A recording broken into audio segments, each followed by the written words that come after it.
Hey, it's Josh Pitre here with Bayou Rosa Oysters. And I'm Jason Pitre.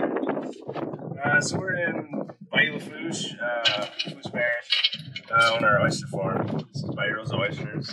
So this is Little Lake, and then a little further there's a pipeline, and that's actual Bayou Rosa. We call it Bayou Rosa Oysters. My grandfather was a lifelong oysterman. That was his favorite place to harvest oysters, and he had the best taste. And it's right across the lake, so we're Bayou Rosa Oysters. Yeah, so my grandfather fished his whole life, and he loved what he did. He felt like he never worked a day in his life. And so just the love for being out on the water, and as a kid growing up, taking trips with him, it just kind of sticks with you. And so with it just got to be a point where it became harder to do what he did his whole life with coastal erosion, oil spill took a big toll, just various factors that kind of took him out of the game, made it harder. And so we started farming oysters, which is a totally different method. And so we grow them in cages, and that's what we're doing today. So these are all from the farm right here. And how old are these guys? So these are, we got them in February, and 6 months old. 6 months. We got them at 6 millimeters in size, and then over 6 months they grew to these beautiful Bayou Rosa oysters. So you guys are new to the whole farming of oysters, right? So your grandfather never farmed oysters. It was all wild caught, correct? Yeah. He had his favorite method, which he did his whole life, was going out in a pirogue in little bayous and lakes or ponds at that time, and just fishing, taking oysters out the water by hand. And so now with coastal erosion, those ponds and little bayous are now big waterways and lakes. So and you're not really, no one's really doing that anymore, huh? Like not up here. No. Everything is so wide open, as we saw earlier. It's so rough out there in this old oyster lease. I can't imagine trying to be in a pirogue and fishing those oysters by hand. You'd have a very difficult time. So things have changed a lot, and so we're just trying to change as well, adapt to keep things going. When we're out here on the water, these same waters that he fished his whole life, we just feel such a connection to him, and not only him, but all of our ancestors before that made a living a similar way. And so it's more than just out here and farming them, getting them to market size, roughly the size or a little bigger. It's about that connection to our culture, our ancestors, and keeping it going in these times that are changing so quickly, so rapidly. Here in this area, we literally see the things changing before our own eyes. These little small canals is what we call them. These little man-made canals are now the size of bayous, and ponds the sizes of lakes. And so we needed to change from the way he was doing things, and farming was the best option to keep things going. It's a different way of oystering, but at the end of the day, we're still oystering. We're still carrying on those traditions that our family has been practicing for a long time. And hopefully with this method, it's something that we can pass on to our kids, because things down here are only going to continue to change. And so it's just nice that we can, we're able to make these changes, do things the new way, and, hopefully be in a position to where if our kids want to go into this, they'll at least have that option. Yeah, because at the end of the day, you can't move an entire oyster bed. Say a hurricane's coming straight for us, you can't just pick up an entire oyster bed with wild oysters and move it. Whereas we have these oysters in cages, we can move those, relocate those to safer waters. You can pull them out the water, for a little bit of time, just to protect them from Mother Nature and the damage it can cause. So that's one of the advantages of having an oyster farm.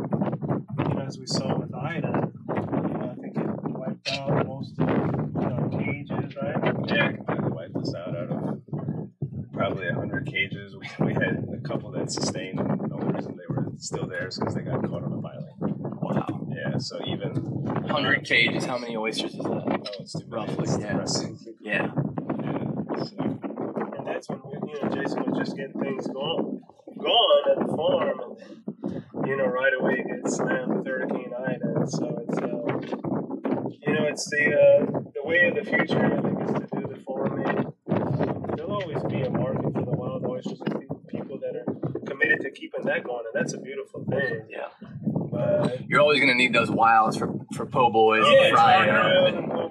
The wild ones grow pretty too. I mean, Yeah. I've seen some, if the Oysterman takes care of his beds and leases, man, he can bring them over. Yeah, we definitely see some people do. It's a wild oyster, but it's just as pretty as one of these single farm raised oysters. Yeah, so we're members of the United Home Nation of the whole area. We come from the community in Golden Meadow. That's where our ancestors settled. At one point, all the tribe was more together in one unit, and then we kind of broke off and settled down the different bayous here in southern Louisiana. So, we have a lot of tribal members in Plaquemines Parish, Jefferson Parish, Lafourche, and Terrebonne. Those two parishes are where the majority of our tribal members are. And so our family settled down in Lower Golden Meadow. They called it Below Golden Meadow back in the day, and that's where the Indian community there settled. Been there a long time. Just have this strong connection to the land and water.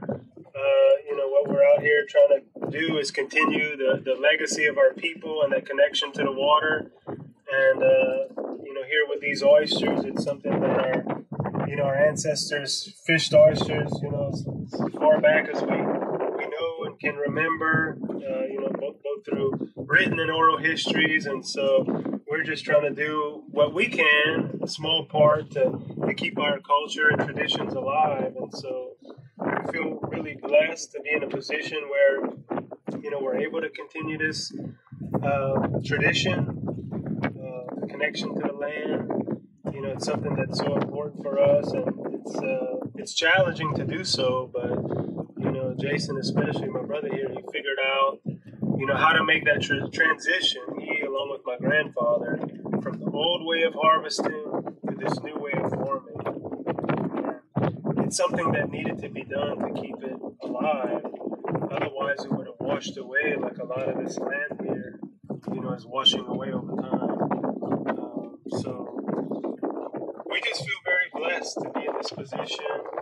And every time we're out here, we feel his presence. We can feel him with us. We know he's looking down on us. He's proud of us. And that's a beautiful feeling. So it's about more than just these oysters, ending up on a plate in a restaurant in New Orleans or elsewhere. It's about the journey of these oysters, the connection we have as tribal members of that home nation, the connection with the tribe, with our ancestors, our grandpa especially, who we cherished and miss. He left us a couple years ago. So it's about more than just the oyster itself. It's about our history. Keeping the tradition alive. Keeping the tradition alive. Love it.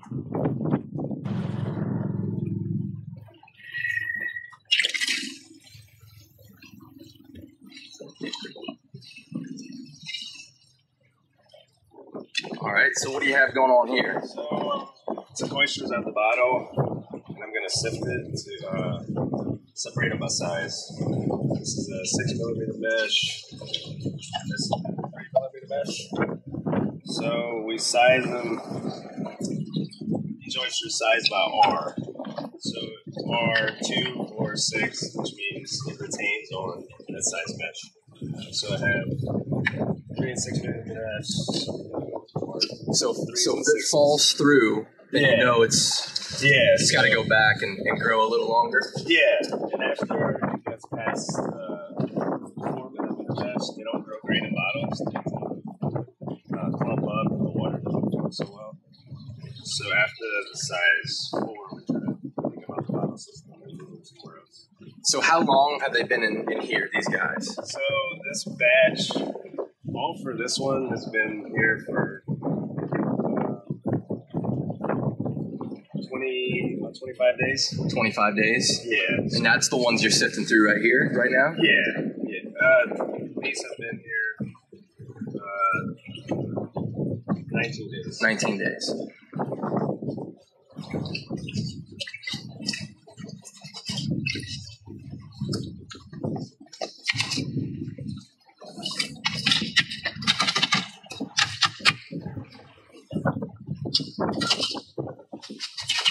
Just give them a little shake. Also, shaking like this kind of breaks off some of the new growth, which promotes more of a cup. So every time we grade them, we give them a good shake. It cleans the oyster as well as promotes better growth. And the deeper the cup, the better, right? Yeah.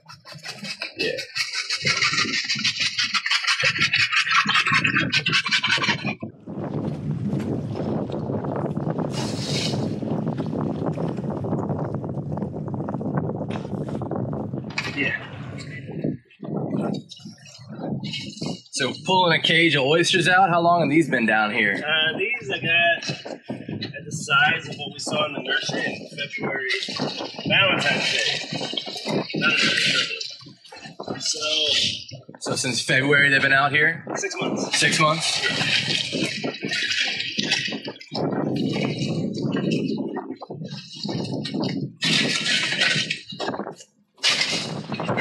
Pull that out. All right, so all these cages are sitting on top, right? Yeah, so we have two different sets. Some floating cages and then some that stay on the bottom. But the top, get a nice polished, the top cages create a nice polished oyster just because you get all this wave action, so they're constantly tumbling and breaking off new growth. And it makes a much prettier oyster. How many cages do you guys have out here total right now? Do you know off the top of your head? About 140 floating cages, bags like this, and 50 bottom cages that contain 2 bags per cage. It's over 200 bags of oysters today.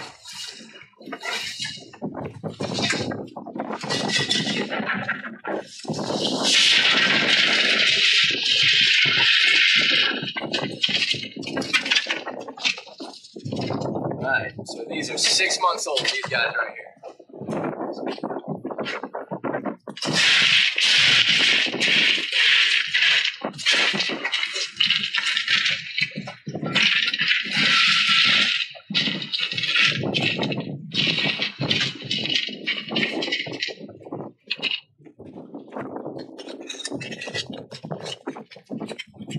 So when shucking an oyster, can you walk me through that? What's important with these guys? Because these are beautiful oysters. So the biggest thing my grandpa taught me was to not mess up the eye.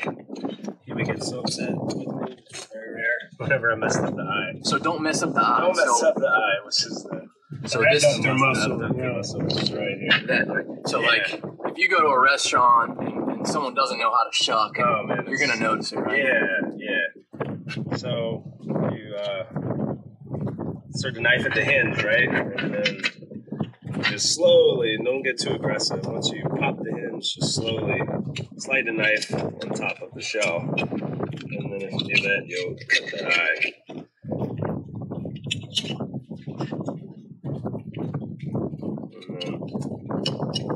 And then beautiful oyster at the top. And then you slowly do the same at the bottom. Slide your knife against the shell to get the eye loose. And there you go. I'm just gonna clean it up. A raw ball right here in the cut. It doesn't get any better.